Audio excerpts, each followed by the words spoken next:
खतून से नजायज़ तल्लुकात इस्तवार करने वाला डीएसपी नौकरी से फारग, इनका नाम मैंने देखा ना तो मैंने ये प्रोग्राम बनाना ज़रूरी समझा। कभी आपके ऊपर करप्शन का इल्ज़ाम लगा देंगे, कभी कोई लगा देंगे, वो लोग फिर आप जिसके खिलाफ आपने डिसीजन किया होता है ना पुलिस, ये स्पेशल प्रोग्राम मेरा पुलिस अफसरान के लिए इख्तियारात का नजायज़ इस्तेमाल करके खतून से नजायज़ तल्लुकात इस्तवार करने वाला डीएसपी नौकरी से फारग। इस तरह के टिकर से ही मुझे ये लगता है कि जैसे कुछ स्पेशल रिवेंज है। खतून के केसेस हल करवाने का लालच देकर प्राइवेट मुलाकातें भी की। इंक्वायरी रिपोर्ट 3 मुख्तलिफ इंक्वायरी अफसरान की इंक्वायरी रिपोर्ट के बाद आईजी पंजाब अब्दुल करीम ने नौकरी से बर्खास्तगी के अहकाम जारी किए। अहकाम तो ये जो पॉपुलर खवातीन होती हैं इनसे जिसने भी ताल्लुकात बनाए ना, मैंने उसको जलील और रुस्वा देखा। खतून ने FIR करा दी है ना, या किसी के खिलाफ एप्लीकेशन भी दे दी है, तो मैं उनको तंजन कहता होता हूँ कि भाई आप अपने आप को मरा हुआ समझें।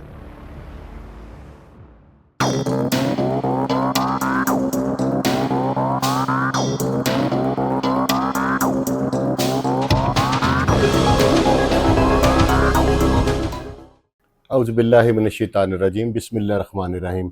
नाज़रीन, ये जो पुलिस का डिपार्टमेंट है ना, मुझे ऐसे लगता है अब जो हालात है, जिस तरह अफसर सख्त हैं, एक पाँव आपका हवालात में और दूसरा पाँव केले के छिलके पे है। ये मेरी बात सुन के लोग बड़े हैरान होंगे, लेकिन बात ऐसे ही है।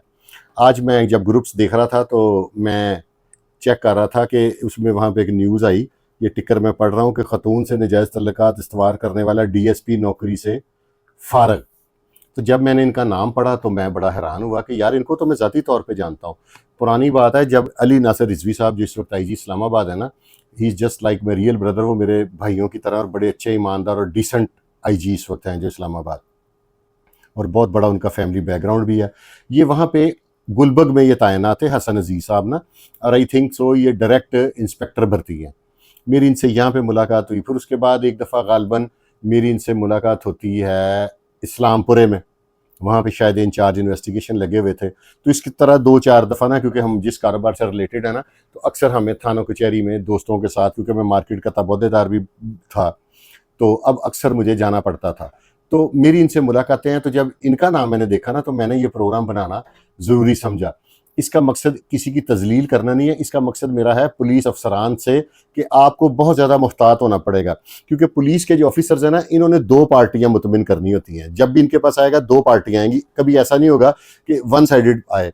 एक इल्ज़ाम लाए होगा जिस पे इल्ज़ाम लगेगा, और एक वो शख्स होगा जो इल्ज़ाम लगाएगा, यानी कि जो मुद्दई मुकदमा होगा। एक मुल्ज़म होगा और एक मुद्दई होगा। मैं आसान और सलीस उर्दू में आपको समझा देता हूँ। तो आप दोनों पार्टियों को नेवर एवर कभी भी सेटिस्फाई नहीं कर सकते। दोनों में से आपने एक का ही काम करना है, दूसरा ऑब्वियसली आपके खिलाफ होगा। तो इस तरह का जो वाकया होगा तो उसके अगेंस्ट फिर ऐसे होगा कि आप के ऊपर जो दूसरी पार्टी है ना, वो मुख्तलिफ हीले बहाने हथकंडे, कभी आपके ऊपर करप्शन का इल्ज़ाम लगा देंगे, कभी कोई लगा देंगे। वो लोग फिर आप जिसके खिलाफ आपने डिसीजन किया होता है ना पुलिस, ये स्पेशल प्रोग्राम मेरा पुलिस अफसरान के लिए है कि वो इसको लाजमी देखें कि वो लोग फिर क्या करते हैं कि बाद में आपके अपने दिल में आपके लिए वैर रख लेते हैं और किसी न किसी वे में आपको फंसा देते हैं। ये हसन अजीज साहब है ना, इनको मैं, एक होता है ना कि मेरा इनसे कोई ताल्लुक नहीं है, उनके शायद ज़हन में भी ना हो कि मैं इनको जानता हूँ, लेकिन मेरी इनकी अच्छी मुलाकात रही है। और the face of the man is the index of his mind. और वैसे भी जब आप किसी से गुफ्तगू कर लेते हैं ना, तो आपको अंदाज़ा हो जाता है कि ये शख्स किस टाइप के किरदार का मालिक और किस तरह का है। पहले तो मैं आपको ना वो टिकर्स पढ़ के सुनाता हूँ कि जो लगे हुए हैं। टिकर्स बड़े खतरनाक हैं, ऐसे है कि जैसे किसी ने पर्सनल होकर बनाए। शहरियों को तहफ़्फ़ुज़ देने वाले पुलिस अफसर खुद हरासानी में मुलव्वस, इख्तियारात का नजायज़ इस्तेमाल करके खतून से नजायज़ तल्लुकात इस्तवार करने वाला DSP नौकरी से फारग। इस तरह के टिकर से ही मुझे ये लगता है कि जैसे कुछ स्पेशल रिवेंज है। DSP हसन अजीज़ ने मुकदमा की दरख्वास्त दहिंदा खतून सादिया से दौरान तफ्तीश नजायज़ तल्लुकात इस्तवार किए। इंक्वायरी रिपोर्ट, अच्छा इंक्वायरी भी हो चुकी है। खतून के केसेस हल करवाने का लालच देकर प्राइवेट मुलाकातें भी की। इंक्वायरी रिपोर्ट 2023 में खतून ने DSP हसन अजीज़ के खिलाफ हरासा करने की दरख्वास्त दी। इंक्वायरी रिपोर्ट, पहली इंक्वायरी में DIG अमीन बुखारी ने मामूली सजा तजवीज़ की। इंक्वायरी रिपोर्ट यानी कि उसमें भी गिल्टी करार दिए गए। खतून की जानिब से असर नौ इंक्वायरी पर एडिशनल IG मोहम्मद अदरीस ने तमाम हक़ाइक़ को चेक किया। इंक्वायरी रिपोर्ट, DSP हसन अजीज़ ने इंक्वायरी के दौरान बेगुनाही के सबूत फराहम करने में नाकाम रहे। इंक्वायरी रिपोर्ट, तीसरी inquiry additional IG Imran Mahmood के पास भी हसन अजीज़ बेगुनाही साबित ना कर सके।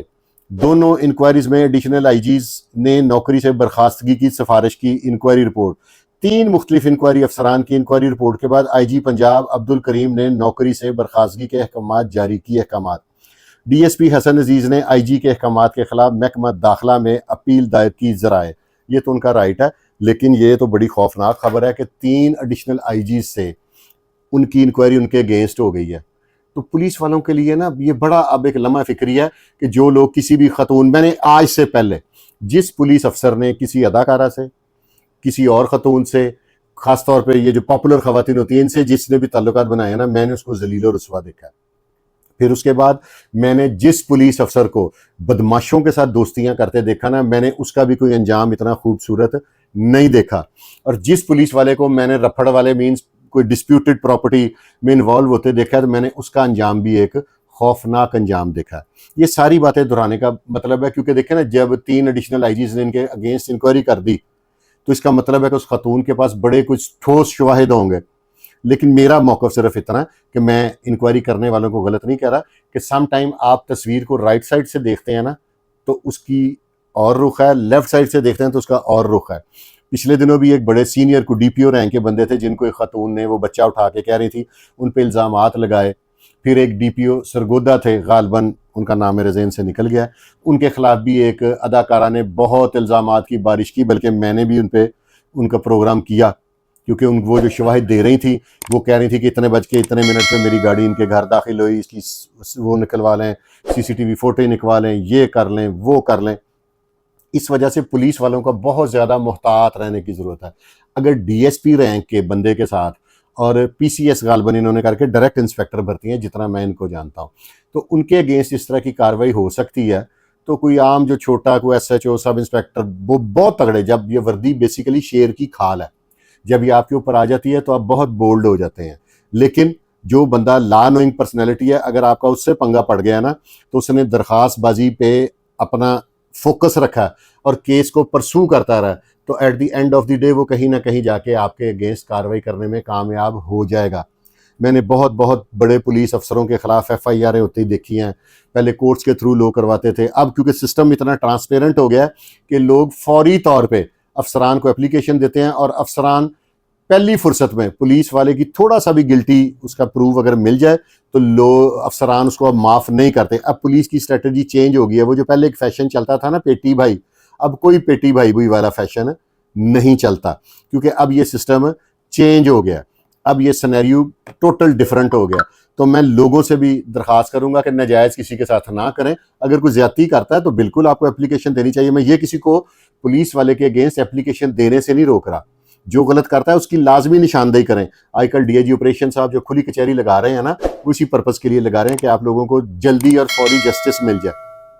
तो लेकिन कुछ लोग होते हैं जो दरख्वास्तबाज होते हैं और पुलिस वालों को ब्लैकमेल, मैं कई लोगों को जानता हूँ, नाम लेना अच्छा नहीं लगता, कि वो मुतलका जो नया SHO आता है उसके वीक पॉइंट पकड़ते हैं और उससे दरख्वास्तबाजी शुरू कर देते हैं। बेसिकली ये लोग क्रिमिनल्स होते हैं, लेकिन अब कोई पुलिस का स्ट्रैटेजी ऐसी है कि क्रिमिनल आदमी को भी स्पेयर नहीं करते। अब ये जो खतून वाला है ना, जिसकी खतून मदैया हो ना, बेशक वो प्राइवेट आदमी है, बेशक वो सरकारी मुलाजिम है, ख्वाह वो पुलिस वाला भी है, उसका तो माफ़ी का रास्ता ही समझ ले बंद है। मैं तो ये कहता होता दोस्तों को कि जिसके खिलाफ की खतून ने FIR करा दी है ना, या किसी के खिलाफ एप्लीकेशन भी दे दी है, तो मैं उनको तंजन कहता होता हूँ कि भाई आप अपने आप को मरा हुआ समझें। आप ये ना समझें कि आप जिंदा लोगों में हैं, अब आप मर ही लें और ये देखें।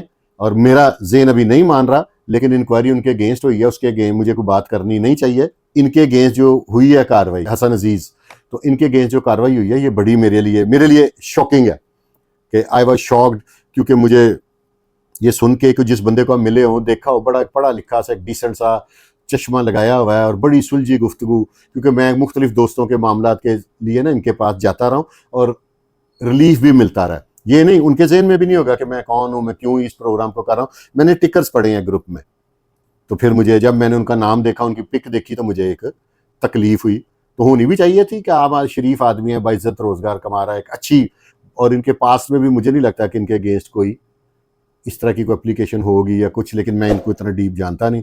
तो व्यूअर्स, आपने कमेंट बॉक्स में फैसला करना कि जो DSP हैं हसन अजीज़, इनके ख़िलाफ़ जो इंक्वायरी में 3 दफ़ा गिल्टी लिखा गया है या इनको बर्खास्त कर दिया गया, आगे इनकी अपील भी लगी है, कि इसमें सच्चाई क्या है। आप लोग मुझसे बहुत ज़्यादा टैलेंटेड हैं, बहुत ज़्यादा जीनियस हैं और बहुत ही ज़हीन लोग हैं। तो इस वजह से मैं आपकी जो राय है ना उसको अपनी सोच से ज़्यादा मुकद्दम रखता हूँ। तो व्यूवर्स, आपके कमेंट्स का और मुझे शिद्दत से इंतज़ार रहेगा। इसके साथ ही अपने भाई फुरकान शाह को इजाज़त दें और देखते रहें, आपका अपना चैनल है पाकिस्तान जिंदाबाद।